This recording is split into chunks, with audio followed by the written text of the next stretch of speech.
안녕하세요. 세금잘 알려주는 쌤언니 박송희 세무사입니다. 오늘은 부가가치세 이야기를 해보려고 합니다. 가장 많이 달라지는 세금이 부가가치세법이 아닌가 하는데요. 저희가 새해가 시작될 때 부가가치세 어떻게 달라지는지 한번 정리한 적이 있는데요. 이제 7월이 다가오니까 실제 어떻게 달라지는지 한번 정리를 해보고 홈택스에서 제공하는 또 좋은 계산 프로그램이 있어서 의사결정에 도움되실 수 있도록 영상을 준비했습니다. 우선 부가가치세 어떤 점이 달라질까요? 가장 크게 달라지는 점은 이제 간이가세자의 확대인데요. 간이가세자가 작년까지만 해도 4,800만 원이 기준이었습니다. 공급 대가, 매출이 4,800만 원 미만인 사람은 간이가세자 대상이 되셨는데요. 물론 간이가세자 배제 업종에 해당되지 않으셔야 되고요. 네, 그런데 이 범위가 8천만 원으로 확대가 됩니다. 따라서 대상자분들이 엄청 많이 늘어나시겠죠. 그래서 이 대상자가 되는 분들은 정말 내가 간이가세자로 전환하는 게 유리한지 고민이 되실 것 같아서 홈택스에서도 이 모의계산 프로그램을 지원을 하고 있습니다. 이 부분은 이 뒤쪽 부분에서 같이 시뮬레이션을 해보도록 하겠고요. 이렇게 간이가세자가 확대되는 것뿐만 아니라 납부의무 면제 대상자도 확대가 됩니다. 간이가세자 중에서도 또 매출액 3천만 원 미만인 경우에는 부가가치세를 아예 납부를 하지 않아도 됐었는데요. 이 금액도 상향이 되어서 4,800만 원 미만인 경우는 부가세 부담이 아예 없게 되는 거죠. 다음으로 달라지는 점은 간이가세자의 세금계산서 발급 의무 확대입니다. 원래는 간이가세자는 세금계산서 발급을 할 수가 없었는데요. 이제부터는 간이가세자도 세금계산서 발급이 가능합니다. 대신 세 가지 경우에 해당하지 않으셔야 되는데, 첫 번째는 신규로 개시한 사업자는 발급하지 않아도 되고요. 두 번째는 직전 연도 매출 4,800만 원 미만인 사람들, 그리고 세 번째는 소매업이나 소비자를 대상으로 하는 사업자는 발급하지 않으셔도 됩니다. 결론적으로는 간이가세자가 4,800에서 8천만 원으로 확대된다고 말씀을 드렸잖아요. 그 범위에 있는 분들이 기존처럼 세금계산서 발급을 할 수 있도록 이 의무사항이 들어왔다라고 생각하시면 될 것 같아요. 다음으로 달라지는 점은 간이가세자가 발급한 신용카드 매출 전표에 대해서도 매입세 공제가 가능해집니다. 또 마찬가지로 4,800에서 8천만 원으로 간이가세자 범위가 확대되면서 그 사이에 간이가세자들이 발급한 매입세 공제를 받을 수 있도록 해주는 건데요. 따라서 간이가세자이긴 하지만 4,800에서 8천만 원 사이에 있는 간이가세자로부터 받은 매입세금 계산서나 신용카드 매입 전표는 공제가 가능하다라고 생각하시면 되겠습니다. 근데 사실 실무적으로는 저희가 이 사람이 간이가세자인데 매출이 그 범위 안에 있는지는 파악하기는 어려워요. 그러니까 우리는 만약에 반대로 매입자가 된다면 증빙을 발급을 무조건 받는 거를 추천을 드릴게요. 다음으로 달라지는 점은 신용카드 매출 전표 발행 세액공제가 일반 가세자와 간이가세자 동일하게 1.3%로 통일이 됩니다. 기존에는 일반 가세자는 1.3%, 간이가세자는 2.6%의 세액공제를 적용해 주었는데요. 이제는 통합해서 1.3%를 모두 신용카드 발행 세액공제로 적용을 해줍니다. 네, 다음으로는 이제 앞으로는 간이가세자는 의제매입세 공제를 받을 수 없게 되었습니다. 그래서 음식점이나 이런 경우에는 사실 의제매입세 공제액이 굉장히 큰데요. 간이가세자는 이제는 공제를 받을 수 없다는 점 확인을 해주시면 되겠습니다. 네, 이렇게 간단하게 부가가치세가 어떻게 바뀌는지 7월 1일부터 바뀌는 부분들을 짚어봤는데요. 제일 큰 틀은 일단 간이가세자가 4,800에서 8,000으로 확대가 되기 때문에 이에 맞게 세금계산서 발행 의무도 있고 또 이에 맞게 이 사람들이 발급한 신용카드 매출 전표에 대한 매입세 공제도 가능하고 이렇게 생각을 하시면 되는데, 지금 중요한 거는 그럼 이 4,800에서 8천만 원에 해당하는 사람이 내가 과연 간이가세자를 선택하는 게 좋은 걸까라는 고민인데요. 그 간이가세자는 과연 어떤 점이 다르기에 이런 고민을 하셔야 되는지 한번 살펴볼까요? 우선 간이가세자 뭔가 간단하게 신고할 수 있도록 혜택을 주는 제도는 맞습니다. 어떤 점이 다를까요? 첫 번째로 간이가세자는 부가가치세 신고를 1년에 1회만 합니다. 일반적으로 개인 사업자는 상반기, 하반기 이렇게 1기, 2기로 나누어서 2번을 신고하고요. 그리고 2번은 예정고지로 납부를 하게 됩니다. 근데 간이가세자는 1월 1일부터 12월 31일을 1년을 1회 가세기간으로 해서 내년 1월 25일까지 신고를 하게 되는 거죠. 그러니까 일단 신고 절차가 간단합니다. 다음으로는 계산 구조의 문제인데요. 간이가세자는 매출세액을 계산할 때 곱하기 10%를 하고 여기에다가 업종별 부가가치율을 곱합니다. 그러니까 업종별 부가가치율도 이번에는 많이 개정이 되어서 15%부터 40%까지 있는데요. 그러니까 업종별 부가가치율을 곱하니까 기존의 부가가치세보다도 또 그거에 30%, 40%, 15% 이렇게만 부담을 하게 되니까 부담이 낮아지겠죠. 대신 매입세액 공제도 일반 과세자보다는 낮아요. 매입세액 곱하기 0.5%를 매입세액으로 공제를 해줍니다.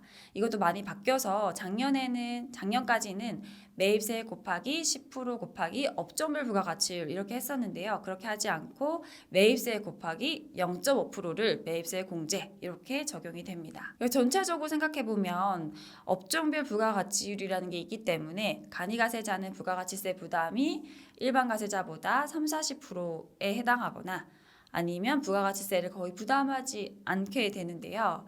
대신 단점도 있습니다. 간이가세자의 가장 큰 단점은 환급을 받을 수 없다는 점입니다.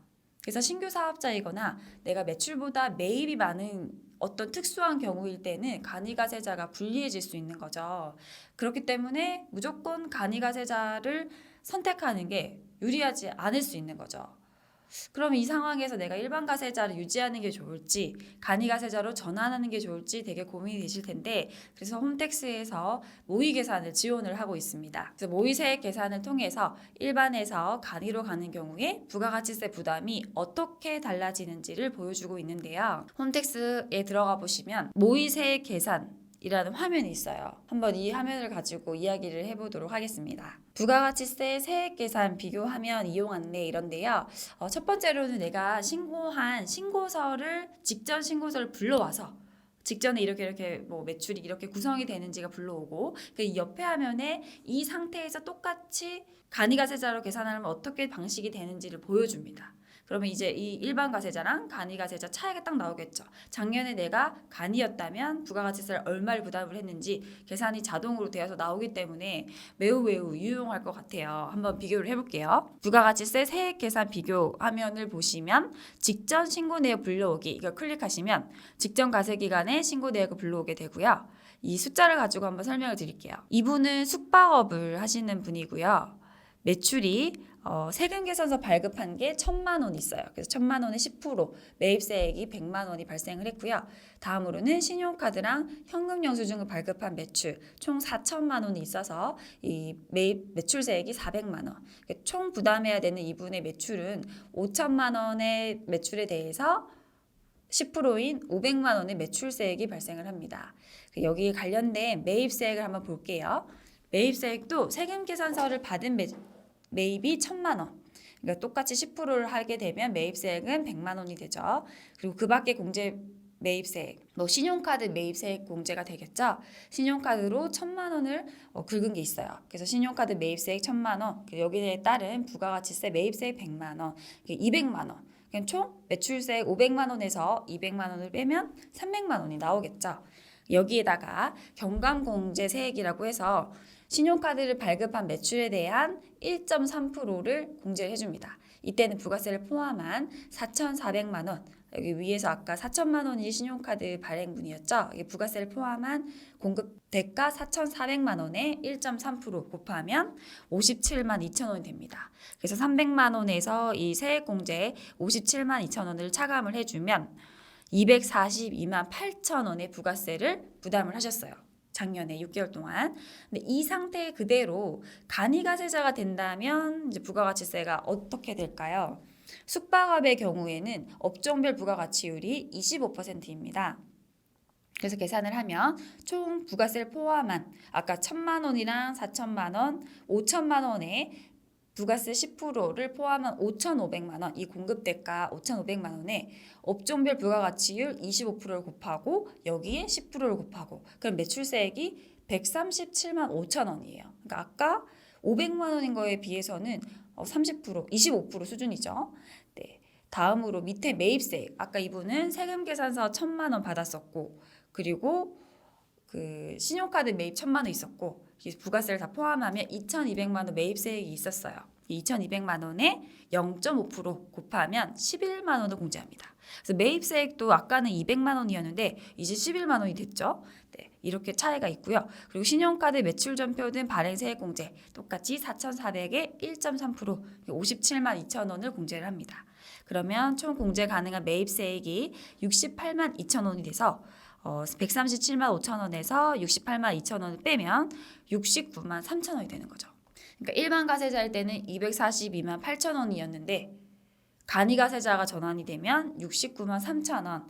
부가세가 차이가 꽤 크죠. 네. 그렇기 때문에 이분은 지금을 생각하면 간이가세자를 선택하시는 게 부가가치세법상 유리합니다. 네. 그리고 이 직전 신고를 불러와서 이렇게 신고 세액을 비교할 수도 있고 직접 계산이라고 해서 내가 예상하는 이 상반기 매출을 입력을 해서 계산을 해볼 수도 있습니다. 그래서 이렇게 해보면 사실 간이가세자가 부가가치세 부담이 낮은 건 사실이에요. 근데 만약에 좀 특이한 경우로 뭔가 시설 투자를 했다거나 이런 사안이 있다면 간이가세자는 환급을 받을 수 없기 때문에 선택하시면 불리한 경우가 되겠죠. 근데 이렇게 한 번 선택을 하게 되면 3년간은 유지를 하셔야 됩니다. 그래서 일반 가세자에서 간이가세자로 안 가고 간이가세자 포기를 한다면 3년간은 간이가세자가 되실 수 없기 때문에 좀 신중하게 선택을 하셔야 됩니다. 저희가 올해는 유리하니까 일반으로 하고 내년에는 간이로 하고 이렇게 선택은 안 되시는 거기 때문에 한번 고민을 하셔야 되고요. 이게 유형 전환은 7월 1일 기준으로 되기 때문에 6월 달 안에 의사결정을 하셔서 간이가세자 대상인데 나는 포기를 하겠다라고 하면은 포기 신청서를 내셔야 돼요. 네. 그래서 이 4,800에서 8천만 원 사이인 분들은 굉장히 고민이 많을 것 같아요. 그래서 이 모의계산 사이트 홈택스에 들어가시면 있으니까 활용하셔서 내가 부가가치세 부담이 어떻게 될지 예상을 해보시고 의사결정을 하시면 좋을 것 같아요. 며칠 안 남았으니까 꼭 챙겨보시길 추천드리겠습니다. 네, 그럼 지금까지 세금잘 알려주는 쌤언니 박송희 세무사였습니다. 감사합니다.